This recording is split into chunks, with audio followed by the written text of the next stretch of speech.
은혜 버지 하나님 말씀은 마태복음 14장 22절로 33절입니다. 모세의 율법은 하나님의 약속을 계명으로서 순종하라는 그런 뜻입니다. 도둑질하면 안 된다는 거 그들도 압니다. 남의 거 훔치고 남의 거 저거 하면 안 된다는 거 압니다. 근데도 일반 양심에 의해서 하는 것이 아니라 하나님의 계명에 의해서 도둑질을 안 하는 겁니다. 부모를 공경해야 된다는 거 인간은 누구나 다 압니다. 예수를 믿는 사람이든 예수를 안 믿는 사람이든 다 압니다. 그런데 우리는 부모를 공경하는 것이 일반 양심, 사람들이 기본적으로 갖고 있는 일반 양심에 의하여 부모를 공경하고 도둑질 안 하고 그러는 것이 아니라 하나님의 계명에 의해서 부모를 공경하고 간음하지 않고 도둑질하지 않고 살인하지 않고 그러는 것입니다. 같은 행동이에요. 부모 공경하는 거나 도둑질하지 않는 거나 같은 행동입니다. 세상에도 있는 그런 법입니다. 함부라비 법전이라고 하는 그 법전에 보면 모세 오경의 그 내용들이 다 들어 있습니다. 그 세상 법이고요. 근데 그것에 모세 오경보다 500년 전에 기록된 법전이 뭐냐면 함부라비 법전이라는 겁니다. 근데 그것에 의해서 우리가 믿음을 갖는 것, 세상에 갖고 있는 그런 것에 의해서, 일반 양심에 있는 것에 의해서 우리가 하나님을 섬기는 것이 아니라 하나님의 뜻에, 하나님의 말씀에 순종하는 겁니다. 하나님의 뜻대로 행동하고 하나님의 뜻대로 순종하고 하나님의 뜻대로 믿고 의지하는 겁니다. 내 뜻을 정지해 버리세요. 내 뜻을 거두어 버리세요. 그리고 하나님의 뜻, 하나님의 계명대로 순종하고 복종하는 것이 신앙이니요 믿음을 가지고 있는 자의 모습입니다. 내 마음속에 언제든지 하나님의 말씀이 역사해야 되고, 내 마음속에 언제든지 하나님의 말씀이 생동해야 되고, 내 마음속에 언제든지 그 하나님의 의가 드러나야 합니다. 내 마음속에서 주의 말씀이 역사해서 나를 지배할 때 그것이 충만함이거든요. 내 육체를 가장 지배하기가 힘들어요, 내가. 근데 말씀이 육신이 되어 오신 예수 그리스도 그 말씀이 나를 지배할 때 충만함이거든요. 말씀에 의해서 살아가길 원하는 것이 하나님의 뜻이기도 합니다. 내가 자원하는 심령이 아니에요. 나는 원래적으로 그런 거 싫어해. 이래서 내가 그것을 안 하는 게 아니라, 내가 자원하는 심정으로 그렇게 하는 게 아니라 하나님의 계시의 말씀에, 계시에 내가 순종하는 심령을 가져야 된다는 사실이에요. 같은 것 같으나 다릅니다. 내가 자원해서 하는 거와 하나님의, 나는 하기 싫어도 하나님의 계명과 하나님의 그 계시의 말씀에 내가 순종해서 행동하는 것과는 천양지차의 결과가 나타납니다. 하나는 내가 자원해서 하는 것은 사람들로부터 박수 받을 수도 있어요. 그러나 하나님으로부터는 버림받을 수 있어요. 그러나 어떤 거는 하나님의 계명 때문에 내가 그걸 하면 하나님한테는 박수 받을 수 있을지 몰라도 세상 사람한테 손가락질 당할 수 있다니까요. 베드로가 물 위로 걸을 때 주님을 향해서 주시어든 나를 명하라고 그럽니다. 주님은 오라고 말씀을 합니다. 그 물 위로 걷습니다. 오라는 부르심을 행동하는 것이 내 자유가 아니라 하나님이 나를 진리로 자유케 하신다 라고 하는 전폭적인 믿음이 그 안에 깔려 있다는 사실 여러분 아셔야 합니다. 베드로가 물 위로 걷는 것이 그냥 내 자유에 의해서 걸어가는 것이 아니라 진리를 알진 진리가 너희를 자유케 한다 라고 하신 그 진리의 말씀이 그를 사로잡았을 때 그 역사가 일어나는 겁니다. 나 스스로의 자유, 나 자유해요. 북한같이 억압된 게 아니고 중국같이 억압된 거 아닙니다. 중국에는요, 지금 사실 미국도 그렇고 한국도 그렇고 다 통제하고 있고, 사실 다 여러분들 핸드폰 그거 전화 통화 그거 사실 다 도청당한다고 보셔야 합니다. 그리고 유치 추적 다 당하고 있는 겁니다. 지금 4세대 그 산업혁명 때문에 유치 추적 다 되고 있습니다. 2025년 되면 지상으로부터 85km 위에다가 인공위성을 한두 개 까는 것도 아니고 25,000개, 35,000개를 깔아버린답니다. 거기서 지금 전부 다 지금 전기차에서 전부 다 주행하는 거, 모든 내비게이션에서 전부 다 주행하는 거, 그거 전부 다 그거 하겠다는 거예요. 2025년이 기준이래요. 나 자유해요. 그렇지만 그거 자유가 아니라 진리 안에서 자유요. 진리 안에서 하나님의 의요. 내 자유가 아니라 하나님이 나를 진리로 자유케 하신 그 자유가 참 자유라는 사실을 아셔야 합니다. 나 스스로 자유로워요. 그러나 그것을 자유로 하지 아니하고 한번 따랐습니다. 하나님이 나를 자유케 하신다. 이것이 여러분들의 자유가 되어야 된다는 거예요.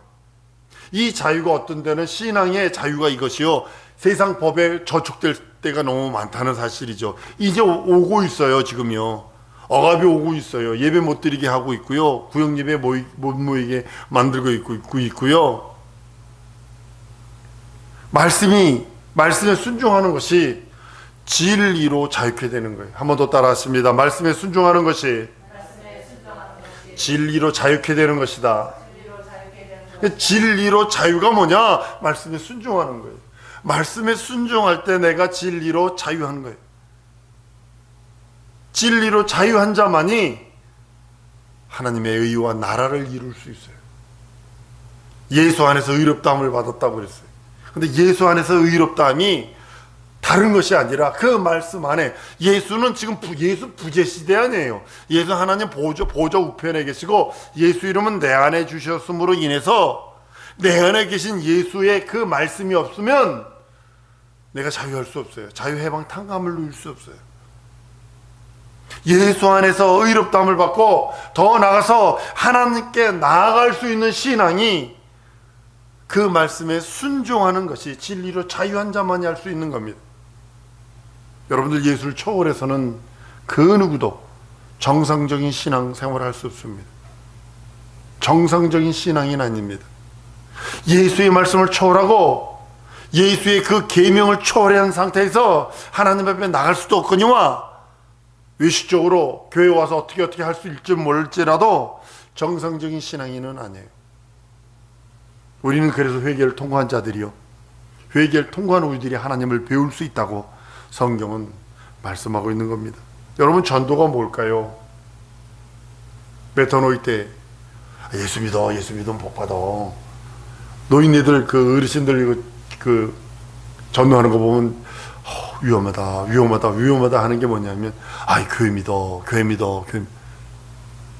교회 믿는 게 아니거든요. 교회는 믿는 게 아니거든요. 이건 재앙이에요. 교회 믿어. 이건 재앙이에요. 예수 믿어야가 정확한 거지. 교회 나갔더니 내가 정성 들였더니 치성 들였더니 뭐 했다고 위험한 거거든요. 전도는 뭐냐면 회개를 촉구하는 거예요. 다른 게 전도가 아니라 회개를 촉구하는 거예요. 하나님이 네 죄 사함 받았으니 너 회개해서 자유해방 탕감을 누리라. 너 회개해서 하나님의 나라를 소유해라. 너 회개해서 하나님의 자녀되는 권세를 얻어라. 너 회개해서 예전에 가지고 있던 저주, 예전에 가지고 있던 사망, 예전에 지금까지 들고 있던 모든 안냄, 막힘, 저주들이 예수의 회개하심, 예수 믿고 회개함으로 인하여 자유해방 탕감을 누리라고 하는 것이 전도입니다. 죄사함 받게 하는 것이 회개예요. 회개가 참복음입니다. 구약에서 죄값이란 말이 있어요. 죄값. 근데 같은 말로 쓰는 게 뭐냐면 피값입니다. 죄값이란 말과 피값이란 말은 같은 뜻이요, 같은 말입니다. 동일한 내용으로 씁니다. 가인에게 죄가 문 앞에 엎드려졌느니라 하는 말과 피가 문 앞에 엎드려졌느니라 하는 말이 사실은 동일한 말입니다. 왜냐하면 죄와 피는 같은 말이거든요. 내 죄가 붉을지라도, 죄가 주홍 같을지라도, 진홍 같을지라도 신눈처럼 양털처럼 시게 해주겠다는 소리가 뭐냐면 죄값과 피값을 말하는 거예요. 너 죄값과 피값을 들고 있으면 너 영원한 저주와 형벌이야 라고 말하는 겁니다. 이사야서 1장 18절에 여호와께서 말씀하시되 오라 우리가 서로 변론하자. 너희 죄가 주홍 같을지라도 눈과 같이 휘어질 것이요 진홍같이 붉을지라도 양털처럼 된다고 말씀을 합니다. 죄는요 사망을 말하고 있는 겁니다. 사망에서 벗어나려면 피 흘려야 돼. 누군가가 피 흘려야 돼. 죄 없는 자가 피 흘려야 된다고 말씀하는 말씀이기도 합니다. 죄값을 치르려면 나의 죄값을 치르고, 다른 말로는 나의 피값, 누군가가 나의 사망을 대속하려면 누군가가 피 흘려 죽지 않으면 안 된다고 하는 그런 말이기도 합니다. 죄값은 사망입니다. 영원한 사망, 육체 사망을 말하는 게 아니고요, 영원한 사망. 죄는 형벌과 죽음을 요구해요. 죄가 다른 걸 요구하는 것이 아니라, 죄가 만약에 네 팔대기 하나 요구한다 그러면 팔대기 띄워주면 됩니다. 한 팔 가지고 살 수 있어요. 근데 죄가 요구하는 것은 죽음과 형벌입니다. 영원한 죽음, 영원한 형벌입니다. 그래서 피할 수 없어요. 그래서 죄를 피할 수 없어요. 대신 누군가 그 죄값을 갚아주지 않으면 이 인생은 절망입니다. 로마서 5장 12절에 그러므로 한 사람으로 말미암아 죄가 세상에 들어오고 죄로 말미암아 사망이 왔나니 이와 같이 모든 사람이 죄를 지었으므로 사망이 모든 사람에게 이르렀느니라 라고 말씀하셔서 인생은 죄값 때문에 절망이라는 것을 말합니다. 죄는 절대적으로 죽음을 요구해요. 다른 걸 요구하지 않습니다. 그래서 모든 죄는 사망입니다. 죄의 삭은 사망이요. 로마서 6장 23절에 하나님의 은사는 그리스도 예수 우리 주 안에서 영생이라고요. 사망에 이르는 죄, 이것이 뭐냐면 영원한 하나님의 그 사망, 영원한 믿지 않는 죄거든요. 불신앙이거든요. 그리고 사망에 이르지 않는 죄가 있다고 말합니다.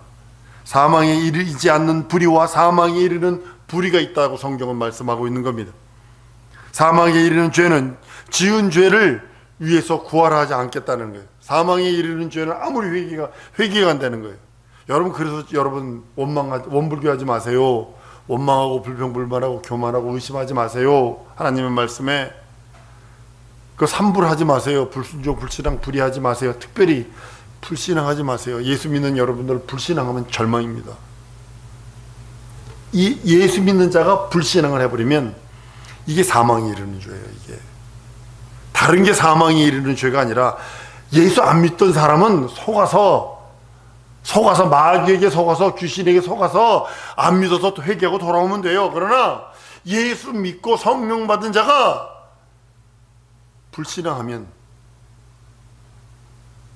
이건 절망이에요. 그 사람 사망에 이르는 죄를 짓는 자를 위해서 구해도 소용이 없어요. 사망에 이르지 아니하는 죄를 위해서만 구하면 용서받을 수 있어요. 여러 불순종 용서받을 수 있어요. 윤리도덕적인 그 어떤 죄들 용서받을 수 있어요. 내가 혈기 나서 육체의 정욕 때문에 어쩔 수 없이 이런저런 할 말 못할 말 쏟아낸 거 회개하면 용서받을 수 있어요. 그러나 불신앙은 안 된다는 거예요. 불신앙하지 말라는 거예요. 우리가 기도하면 혹시 죄를 범했을지라도 사하심을 얻게 됩니다. 그러나 사망에 이르는 죄를 범한 자를 위해서 구하지 않는다고 성경은 선언을 합니다. 아무리 그 사람을 위해서 사망에 이르는 죄, 예를 들면 목사가 타락해서 중이 된 거, 중이 또 타락해서 무당이 된 거, 연예인들 중에 많은 장로들이, 안수 집사가 타락해서 무당된 사람 많잖아요. 이 사람들은 용납이 안 됩니다.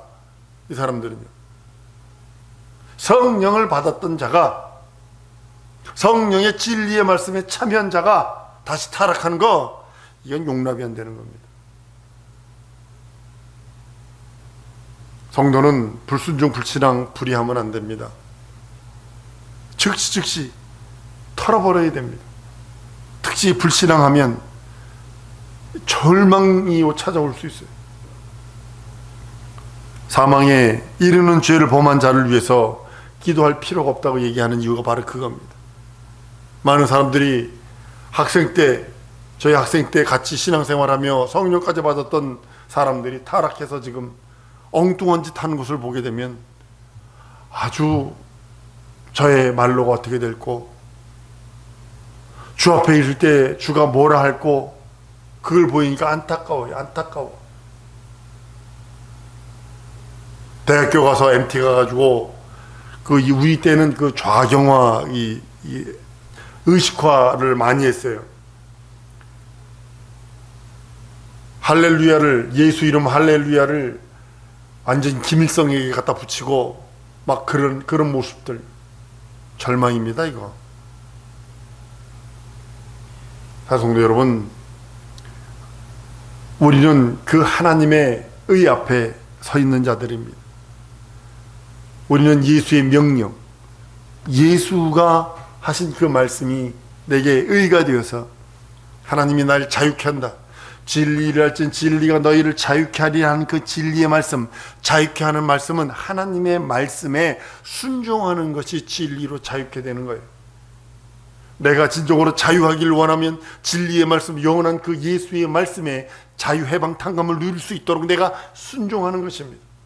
베드로가 순종을 합니다.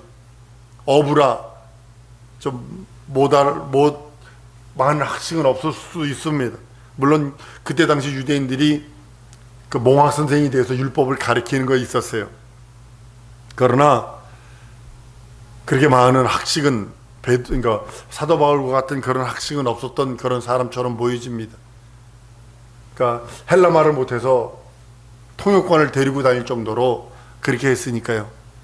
그런데 그 세상 말로 말하면 무식한 수제자가, 예수의 수제자가 실수도 많고 연약하기도 하고 약점도 많고 단점도 많은데도 불구하고 예수의 수제자가 될 수밖에 없는 이유가 뭐냐면 무식한 믿음을 갖고 있어요. 무식한 믿음이란 뭐냐면 하나님의 말씀에 순종하는 거예요. 주님이시던 예수님이시라면 나를 무리로 명하여 오게, 이성적으로 뱃사람입니다. 평생 배에서 잔뼈가 큰 자입니다. 물가에서.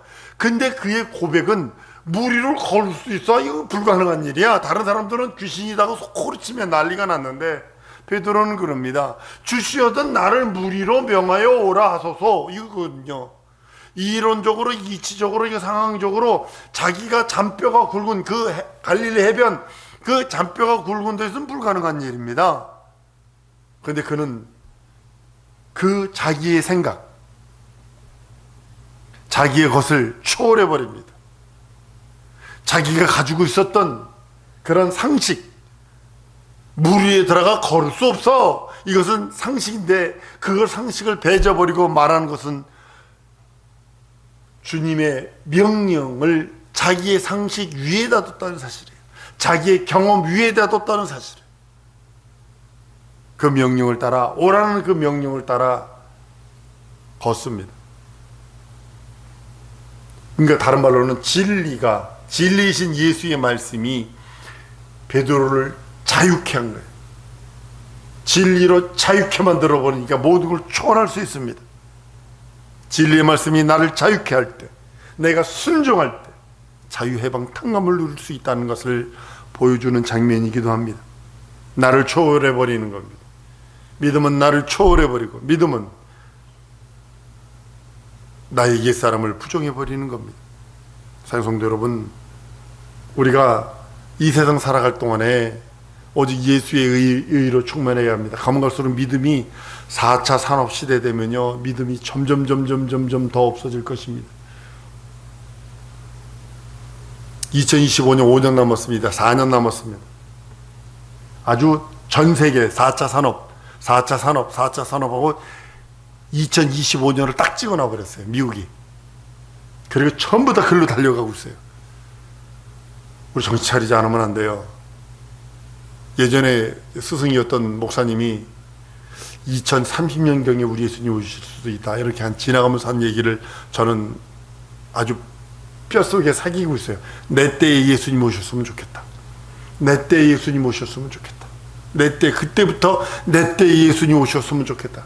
이것을 고백하며 기도하고 있습니다. 맨날 며칠 몇 시에 온다는 건 나도 몰라요. 근데요, 지금요, 모든 것 다 그쪽으로 가고 있어요. 사성도 여러분, 죄값은 사망인데 우리 예수께서 우리 죄 다 사하셨어요. 죄값을 대신 지불해 주셨기에 우리는 예수의 말씀, 진리의 말씀을 순종하고 순복하는 것으로 인해서 자유해방탕감을 누리는 것은 예수 안에서만입니다. 예수 안에서 그 모든 것들 다 누리셔서 하나님이 우리들에게 이르시는, 절대로 여러분 불순종 불신앙 불의하지 마세요. 특별히 불신앙하지 마세요. 망합니다. 망합니다. 사랑하는 성도 여러분, 우리는 예수 안에 있기에 예수의 말씀이, 진정으로 예수의 그 생명의 말씀이, 영원한 그 하나님의 진리의 말씀이, 계시의 말씀에 순종하는 우리 성도들 줄 믿습니다. 그것이 진리로 자유케 되는 거예요.